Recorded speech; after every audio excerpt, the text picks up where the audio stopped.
going to jump straight into it. I'm going to open up this passage at Luke 14:25-27. We're going to put the words up on the screen. If you have a Bible, please open it up. If you have an app, use your phone. That's great. But if you are playing Candy Crush, the person behind you has permission to smack you around the head. Okay? So please use your phones appropriately. Luke 14:25-27. Large crowds were traveling with Jesus, and turning to them, he said, if anyone comes to me and does not hate his father and mother, wife and children, brothers and sisters, yes, even their own life, such a person cannot be my disciple. And whoever does not carry their cross and follow me cannot be my disciple. That's a good start, isn't it? So basically what Jesus is saying is, everyone in this room needs to hate one another in order to be a disciple of Jesus, correct? No. Good. I'm glad we're on the same page. What actually Jesus is doing here is saying the love that you have for me needs to be so big and so exuberant and so special that the love that you have for your family doesn't even compare. In fact, it could even look like hatred because the love you have for me is so mentally over and above what it ever should be or could be, or that you could even believe it or imagine it could be. Is this not crazy? The thing is if your kid ran out into the middle of the road, what would you do? Some days I'd probably leave him. No, I probably shouldn't say that. But what would you do? As a father or a mom or a dad or a grandparent, you'd probably run out there, pick up the kid, try and throw him across the road and take the hit for him. Because you'd do anything. If your brother or your sister didn't have enough, lost their job and they didn't have enough food, what would you do? You'd give them some money or you'd invite them over, you'd make sure they were okay. If your kids fall down, or your cousins fall down, or your family falls down, or your mom and dad falls down, and people go to the hospital, and things happen, and life happens, and people get hurt in your family and your friends, what do? You step into the gap, and you love them. Jesus is using this example because he's saying, hey, humanly, think about the people closest to you, your family. Think about those that you really deeply love, that you can't get rid of those feelings, that when you sit and put them to bed because you're holding them in their arms and they've done nothing but fall asleep, you just start bawling. There's this love that you can't explain. And he's saying, you think, if you love this kid this much, you need to love me more. And if you're prepared to give anything up for this kid or your family, then what are you prepared to give up for me? That's what he's saying here. He's saying, and whoever does not carry their cross and follow me cannot be my disciple. That means, are you prepared this morning as a Christian, if you call yourself a Christian or a disciple of Jesus Christ, is to be stripped naked, to be taken through Bowmanville on the back of a cross, pouring with blood, with nails in your hand, with a crown of thorns, everybody spitting and mocking and hurting you and mocking you, and are you prepared for that? Are you willing to do that? I've even said in my life, I've been so convicted this week, I'm not sure I would.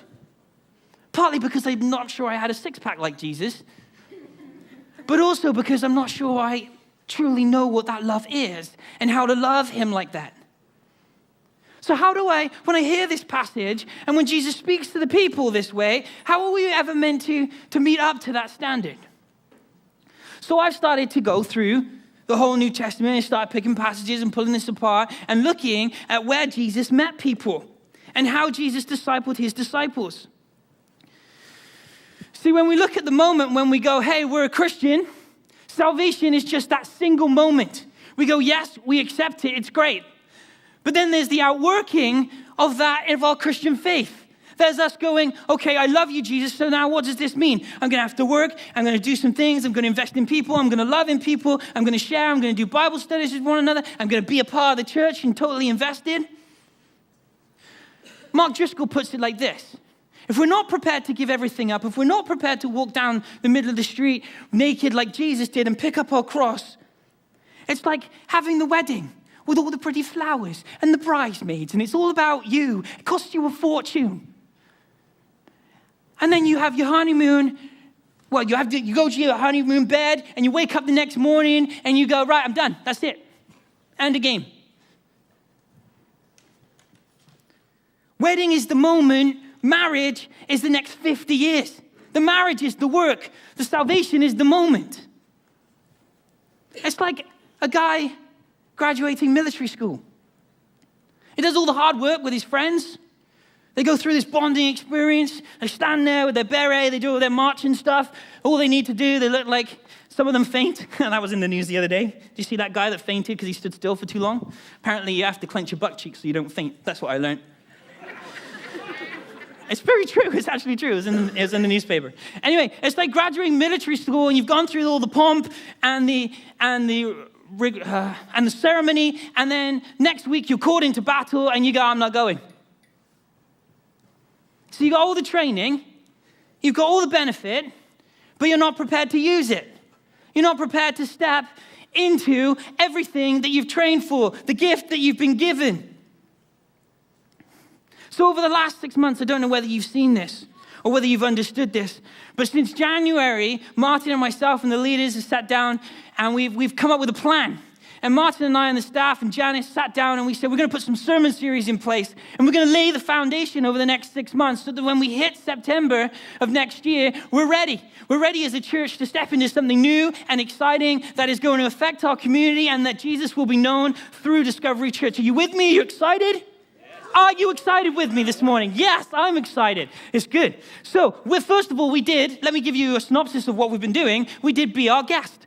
Let's start doing life together. Let's have hospitality. Let's be a church, be a place where people want to be. That's why we did the lipstick. Jesus hasn't changed, just the surroundings have changed. So people go, oh yeah, they care about this Jesus that we do. That's why we've done Be Our Guest. Then we did This Is Us. We wanted you to know the DNA, the very existence, and the very reason why we exist here as Discovery Church. To discover God and all that he has for you. To grow disciples on the journey with Jesus, and to abundantly bless our family, church, and community. This is our DNA.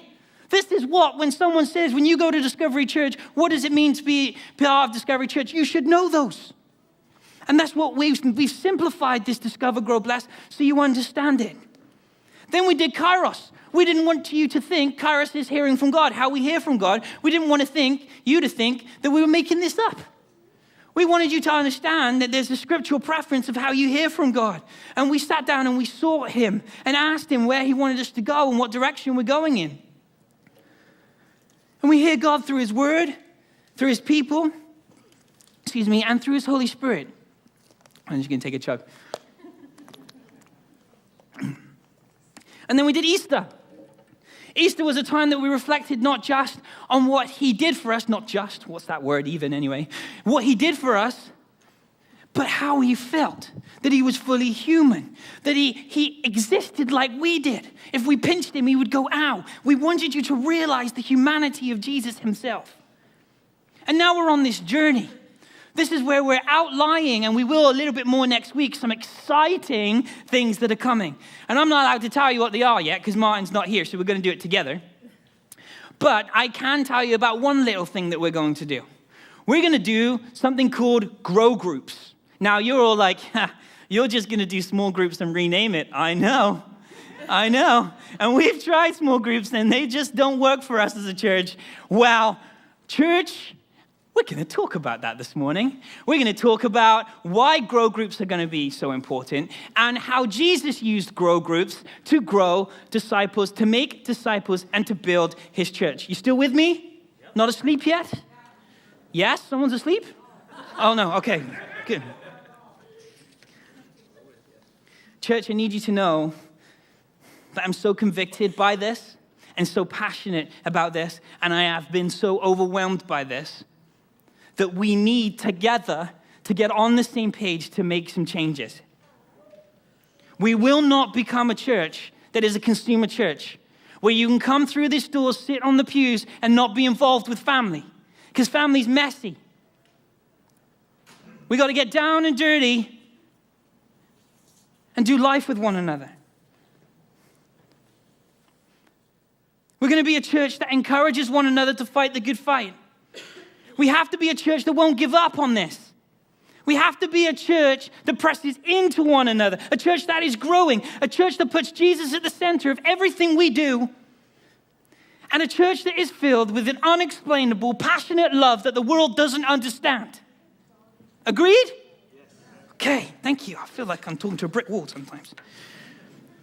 So Jesus called us. This is my first point. Jesus called us, and I'm about to read a passage which you've heard a million times, and I've heard it a million times too, but I heard it spoken by a guy called Rob Bell this week, and you may agree with him and you may not, but he opened my eyes to this passage like I've never seen it before, and so I needed to share with you first, especially as we move into the journey that we're on. Okay, you ready? Mark 16 to 20, Mark somewhere. Where's Mark? Which Mark? Do we know? Oh, Mark 16 to 20, that'll do. We'll find it later. As Jesus walked beside the Sea of Galilee, he saw Simon and his brother Andrew casting nets into the lake, for they were fishermen. Come follow me, Jesus said, and I will send you out to fish for people. At once they left their nets and followed him. When he had gone a little further, he saw James, son of Zebedee, and his brother John in a boat, preparing the nets. Without delay, he called them, and they left their father Zebedee in the boat with the hired men and followed him. Now, we've heard this a million times before. But let me ask you this question, and I ask this question every time I read this passage. Why would I give up everything in that moment just then? Why would I get off the boat? I had a good living with my brothers, with my dad, lots of hired help. I probably got favorable preference from my dad, got off early a little bit on a Friday. Like it all seemed like a cushy number. So why would I leave? And so Rob Bell explained it like this as he broke down the history of the Jewish history. And he said, a child between the ages of 6 and 8 would learn the Torah, the first 5 books of the Old Testament. They'd learn it inside out and back to front. They'd memorize it from top to bottom. You could say, what's Genesis 20, verse 6? And they'd go, bing, and then they would tell you exactly that verse. That's how their brain would work. And then as they hit 8 to 13, before their bar mitzvah, before they became a man, before they had a big party and the whole community said, yes, you're becoming a man now. That must have been pretty scary to go from playing with Power Rangers to now you're a man. It must be like crazy to do, but that's what they did. And in that, between 8 and 13, they learned the rest of the Old Testament the same way. Bing, this verse. That's what they would do. At that point, not only would they step into manhood, they would also step into a career. And so the rabbis would go and take these kids and they'd have an interview, like a school interview for a prep school. And they'd sit in front of them and the rabbi would quiz them, all these questions. They'd be firing off all these different verses. And the rabbi would go, whoa, you are the best of the best. You are the best of the best of the best of the best. I want you. And so then that kid would be picked out and he'd train in the synagogue and the temple under the rabbi. And anything that rabbi did, this kid would do. So if the rabbi went to the bathroom, the kid went to the bathroom. If the rabbi went to the store, the kid went to the store. If the rabbi raised his hands, the kids raised his hands. He wanted to be like the rabbi in every way. It was just the culture. And the parents would be like, yes, my kid's training to be a rabbi. It's like the equivalent of having like a doctor or a lawyer in the family. You just, in conversation, what do your kids do? Oh, my kid's just a lawyer. You can imagine it, right? Same kind of thing. Oh, my kid's trained to be a rabbi. He's doing very well, actually. He knows the whole Old Testament. When I understood this, and Jesus walks past, he would have already been, Jesus trained as a rabbi.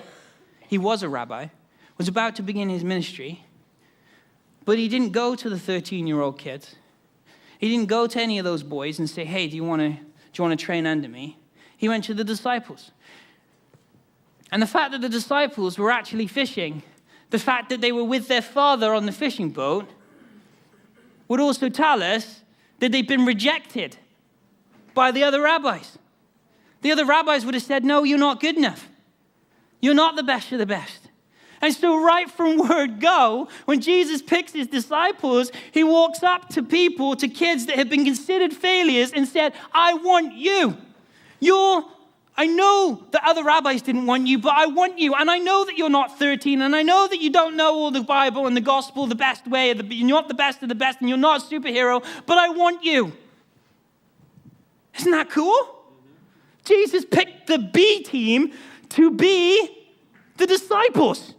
That gives me some hope.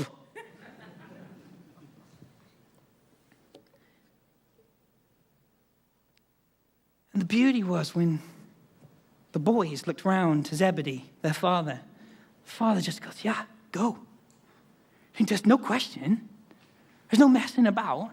You have a chance to see things that I will never see. You have a chance to affect the world in a way that I could never do. I have to let you go.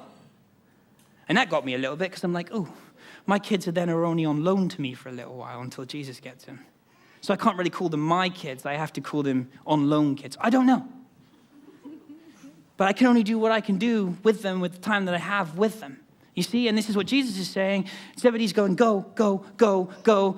You can imagine him, and Rob Bell says this is hilarious. Rob Bell says, you can imagine going home, Zebedee going home, and the boys aren't following him, and he sits down at the dinner table with a big grin on his face, and he goes, and his wife goes, where's the kids? And he goes, they're rabbis. And you just imagine his wife going, stop being stupid, poof, smack around about it. He goes, no, they're being rabbis. I'm not messing around anymore, and there's no supper. And he's like, no, literally, they're going to be rabbis. Can you imagine that?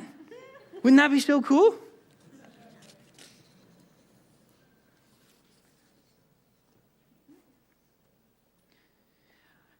I want you to recognize from this passage that discipleship is open to and for everyone. And Jesus, in that moment when he picked them, said, I believe in you. I have faith in you. And I see you. And I'm picking you. So having understood that, having picked his disciples, what's the first thing as Jesus steps into his ministry, he's going to save the world, he goes, right, I'm going to go to a wedding. Wonderful. Good work, Jesus. And so let me read you this story. John 2, verses 1 to 12. On the third day, a wedding took place in Cana at Galilee. Jesus' mother was there. And Jesus and his disciples had also been invited to the wedding. When the wine was gone, Jesus' mother said to him, they have no more wine. Jesus says, woman, which probably didn't go down very well. Why do you involve me? Jesus replied, my hour has not yet come. His mother said to his servants, do whatever he tells you. Nearby stood 6 stone water jars, the kind used by Jews for ceremonial washing, each holding between 20 and 30 gallons. Jesus said to the servants, fill the jars with water. So they filled them to the brim, to the very top. And he told them, now draw some out and take it to the master of the banquet. And so they did. And the master of the banquet tasted the water that had been turned into wine. He did not realize where it had come from, though the servants who had drawn the water knew exactly where it had came from. Then they called the bridegroom aside and said, listen, buddy, you got this all back to front. Everyone brings out the choice wine first, and then the cheaper wine after the guests have had too much to drink. But you have saved the best till last. What Jesus did here in Cana of Galilee was the first of the signs through which he revealed his glory, and his disciples believed him. After this, he went down to Capernaum with his mother and his brothers and the disciples, and they stayed there for a few days. You need to know, what's funny here is that the whole community would be invited to a wedding. Everybody would go. No one would be left out. Everyone would go. And what was interesting is that Jesus' disciples had been invited. So one could make the assumption that Jesus already kind of maybe knew about his disciples, or knew who they were, or knew of them, or maybe they were in the same community. We don't know. Or we have to assume that the disciples and Jesus just gate crashed. That's a joke. They didn't do that. But they're at this wedding. And a wedding at that time lasted for a whole week. So they sat there, they took time off their jobs, hang out with one another. Jesus is on a mission. He's come to save the world, picks his disciples, and then hangs out at a wedding for a week. What a waste of time. What's he doing? He's mucking around. Jesus, get on with the job. If you're making us get on with the job, you should be getting on with the job. But actually, when I sat back and looked at this, I realized what he's doing is he's showing who he is. He's earning the right. He's stepping into the gap. He's getting to know his disciples intimately. He's doing life with them. He's stepping into hospitality. He's stepping into family. He's offering more than you could ever dream or imagine as they get to know him. And then he says, if you don't believe me, I'll show you. Watch the wine. Isn't that cool? I want to tell you a story. I worked for an organization called Young Life, and I loved it. and I had a group of boys. They were mental. Literally, I wish I could use another word, but I can't. They were mental. We did so many things together. We hot tub jumped between people's hot tubs at midnight. We had mud fights. We threw things at one another. We hurt one another a lot, because that's funny as boys. We spent all night long drinking as many Red Bull and staying up as long as we could. And the person who first fell asleep, well, we won't tell you what happened to them, but something happened to them. It was great fun. But it took me 3.5 years to keep investing into these kids' lives over and over and over. Just turning up, just being in the presence, just being right there with them. And then finally, I was like, listen, guys, I've earned the right in your life. I'm going on this camp. You've got to come with me. They're like, no, we're not coming, John. And so I worked and like, boys, we're going to do this. We're going to do that. We're going to do the other. We're going to be in a hot tub. There's going to be a ton of pretty girls. You got to come. And they're like, girls? Okay, we're coming. So they get on the bus. We get on the bus. We're in the dorm. We're hanging out. We're having an incredible week. We win a competition, and we sit around this campfire. And I had a soft spot. There's always like one kid that you kind of gravitate to. Maybe I shouldn't say this on tape, but I did. And I loved them all equally, but I just saw a lot of this kid in me. The wrestling, the grappling, the not really understanding why, the trying to make the faith real for himself. And he was ultra smart. In fact, too smart for his own good. I won't tell him this face to face, but he beat me on a few arguments. He made me go back to my Bible and have a look through it and say, oh, you got me, you little scamp. But he was cool. But he was quirky. He didn't really fit in. And he wore the same khaki shorts with long socks, skater shoes, and a navy blue sweater, hoodie, the whole time. I say the whole time. I mean the whole time. He slept in this. He did activities in this. He even tried to swim in it until we said no. But he would not take this sweater off.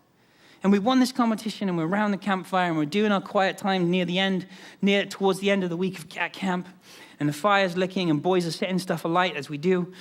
And we're talking about Jesus, and he gets up, and he goes, I got it.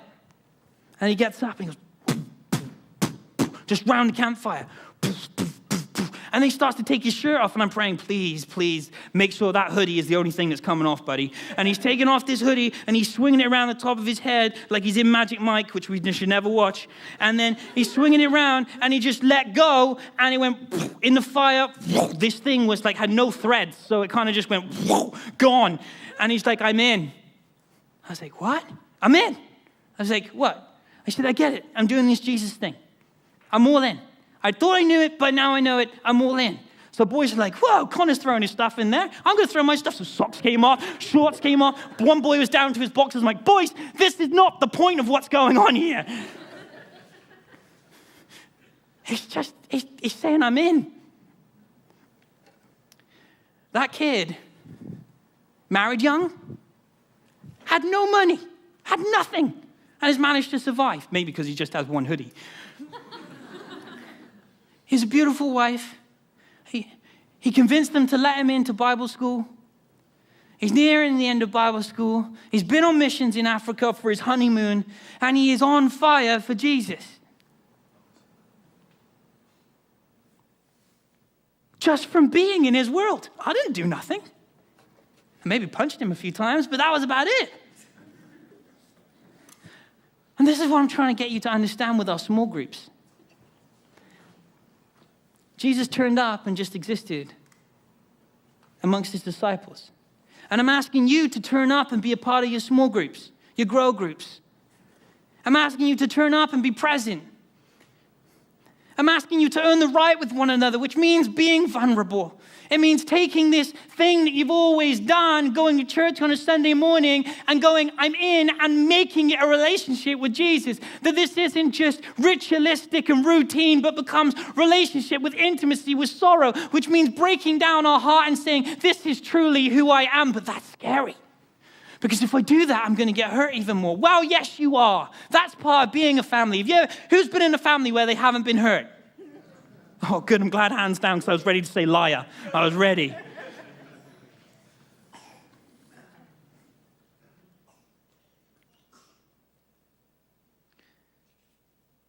I'm asking you, my first point to reiterate, is Jesus was present with his people, with his grow group in the community.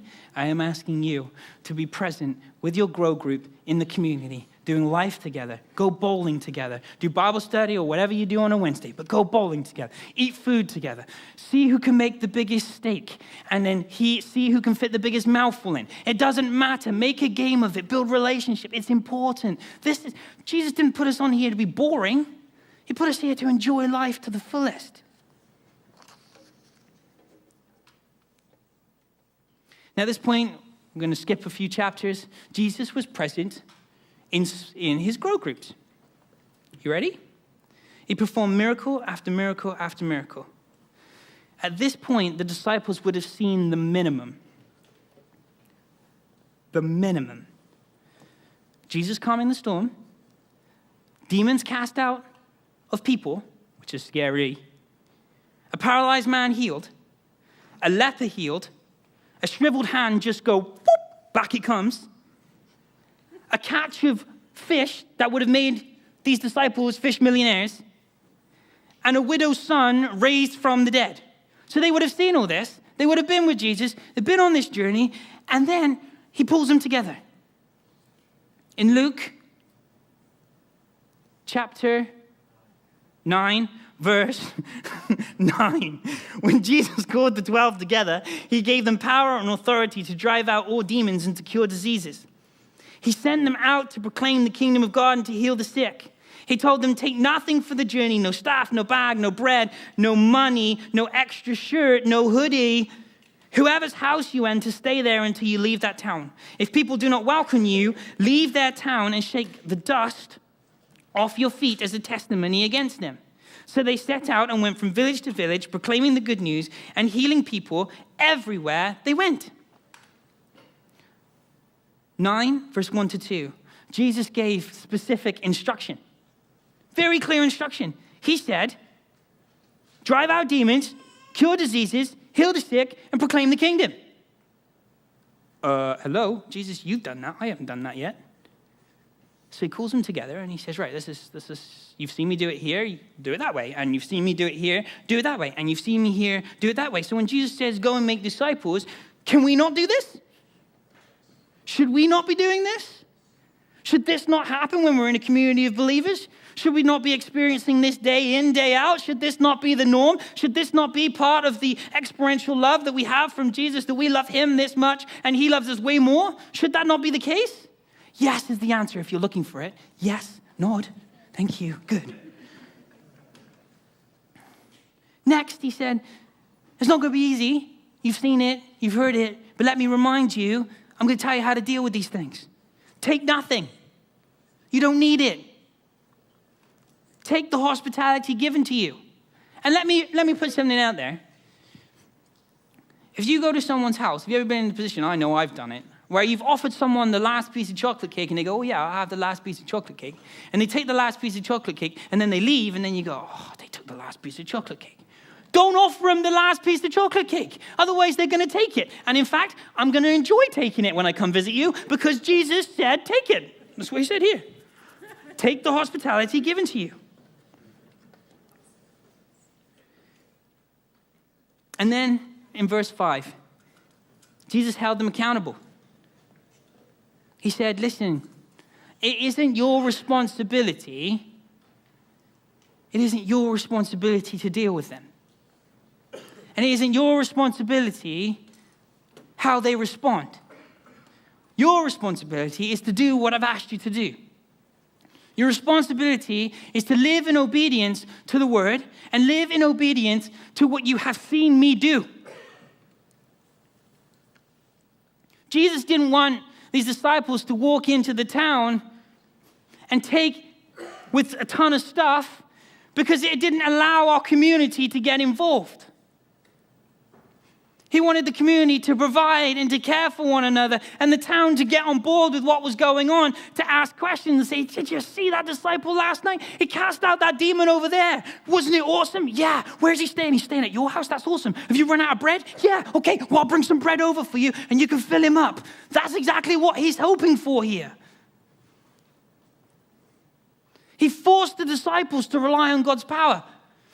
How many times do we say, dear Lord Jesus, please provide us for this thing. Amen. And then we go out the next day and buy it anyway. Because we have the resources and we have the tools. We don't actually need Jesus in this modern world. We have everything we need. If we got rid of all the stuff and we had to rely on everybody else and we had to rely on the community, we had to rely on Jesus, would that not change our faith life?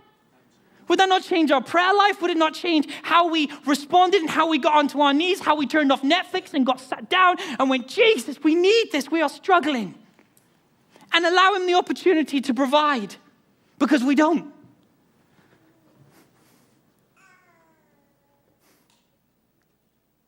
And in all of this, he didn't want you to do it alone. Because we sit in sometimes in this grow group and we go, oh my goodness, that person is just complaining. Or that person just doesn't give anyone else an opportunity to speak. And that's primarily why it puts it off. And I'm a guy. I get to the end of the day. The last thing I want to do is get my kids sorted out, to give them to a babysitter, and then go off to a grow group where someone's going to talk the whole time. You know, that's boring. Let's be real. When did church become boring like that? When did a grow group become boring like that? I want to go where it's fun and exciting and there's great food and I'm going to chomp away, and even if the company sucks, I'm going to eat like a king. You know? But I'm in community, and maybe I'll be sitting there and I'll be chomping into my chocolate cake at the back of the room, and because I've had a bad day, and someone comes sits next to you and goes, hey, how you doing, John? And I'll be like, good. How's your day been? Well, I've been learning about this and about this, and I say, oh man, that's really affected me. That's just changed my day. You know, I've been struggling at work, and what you just said to me has just spoken into my life. I was like, oh, wow. Oh, thanks. That's awesome. And I go back into work the next day and I sit in my office with no windows that looks like a prison cell, but it's okay, we're a church. And I go, it's awesome. Because of just existing, just of being, just living my everyday life with people in a grow group, I've affected this one person in conversation. That's where as the church we need to wake up.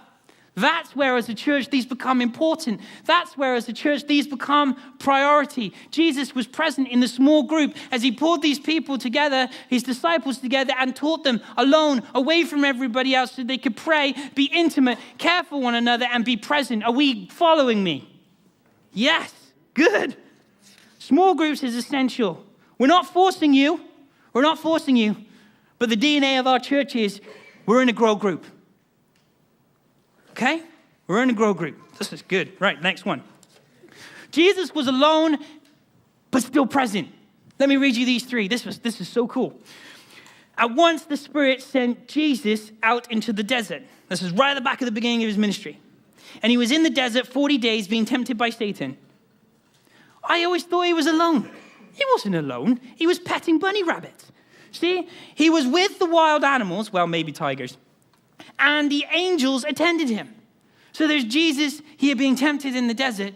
Supposedly we thought he was alone, but he's with these animals around him, maybe protecting him, and the angels are with him. And if the angels are, as they say in Revelation, they're singing away, what an incredible worship experience he's having. He's having the best Hillsong experience of his life as he's being tempted.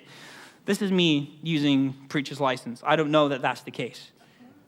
But I do know that the angels turned up. One day, Jesus was praying in a certain place. When he finished, one of his disciples said to him, Lord, teach us to pray, just as John taught his disciples. And he said to them, when you pray, say, Father, hallowed be your name, your kingdom come. When one day Jesus was praying in a certain place, when he finished, he turned to one of his disciples. He turned to one of his disciples and said to them, teach us to pray. It's like, I'm praying here, on my own, and then instantly I turned to my disciples. So was he actually alone, or where was he? What was he doing? What mindset was he in? Let me read you this. Jesus went out to the mountainside to pray. He spent the night praying to God. When the morning came, he called his disciples to him and chose 12 of them. Have you ever been in a prayer meeting? Who's been in a prayer meeting? Oh man, we got to start doing prayer meetings, seriously. In a prayer meeting, when you're with people and you get 14, 15 people around you and you come down, it's been a long day, you sit down in that space and people begin to pray. You close your eyes and you go,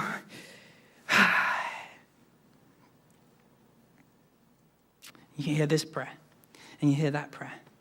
And you're like, yes, Jesus, that's so cool. Yes, Jesus. And then you start to think about all the wrong things you've done and you go, Jesus, forgive me of this. Forgive me of that. Forgive me of stealing my wife's last sandwich from the fridge. Forgive me of this. Forgive me of that. Forgive me from the other. And then you start to go, oh, you're wonderful. It's amazing. Thank you so much for everything you've given me. Thank you for what you're doing in that person's life. For that person's life. Oh, yeah, and now I'm in there. Jesus, just come fill me. Come be with me. And then someone goes, Amen. And you're like, whoa, where did that 2 hours go? Because you've been in the presence of Jesus, in the presence of others. I think when Jesus said he separated himself, I'm not sure he separated himself outside of his community. He may have gone a few feet away or 3 feet away because of the bad BO, I don't know. But he separated himself a little bit and said, hey, I'm going to pray. You pray too. And a room of people praying together is so powerful. When the Spirit comes and you're praying together, you can feel it. Now, I'm a pastor. That doesn't mean I have to do this, but I do pray alone. But I also pray in the office on Tuesday mornings with Janice in the lane. And we've done that for the last 2 weeks. We're doing our little own mini grow group in the office. And my goodness me, it is powerful. It is sustainable. It gets us to a place where we speak to one another differently. We love one another differently. It's like I've got an extra 2 mums. It's amazing.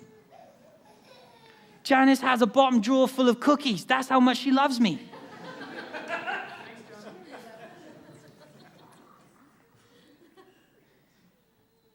But it has changed our relationship. It has changed the way we do life together. It's changed how Jesus has moved and affected us together. And that's in 2 weeks praying together. Imagine what you did if you got into a grow group and that grow group lasted 5 years. Imagine the ebbs and flows. Imagine the highways and lowways that you take together. Imagine the intimacy you create.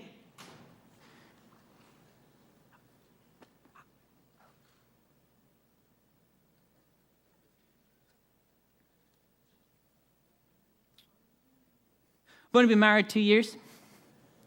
But I've learned that I don't have to say anything in order for my wife to feel loved. I asked permission to say this, by the way, before I get in trouble. In fact, most of the time, she's asking me to shut up.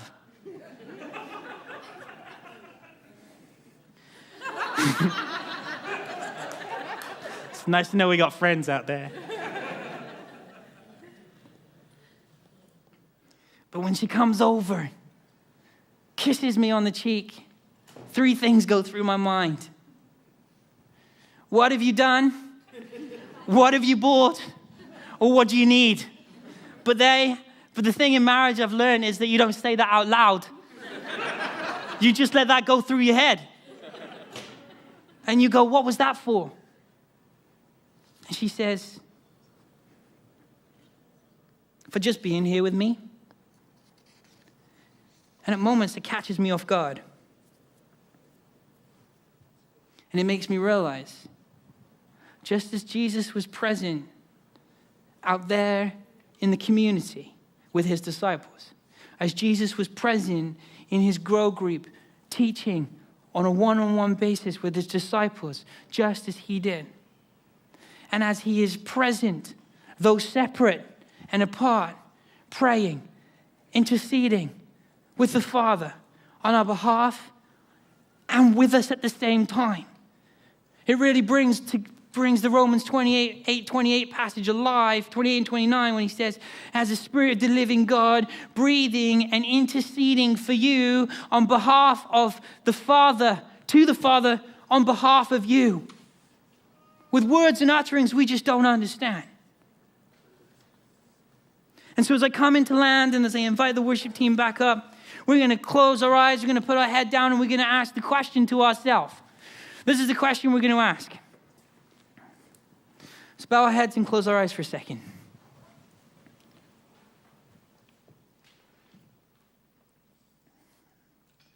Normally I'd give you 3 or 4 questions, but I honestly want to ask you one. Just one question.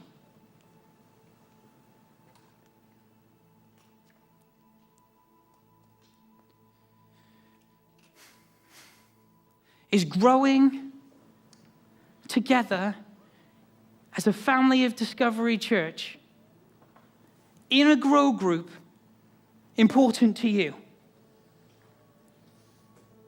And if it is, I want you to use this time to prayerfully consider how much of a priority it's going to be for you.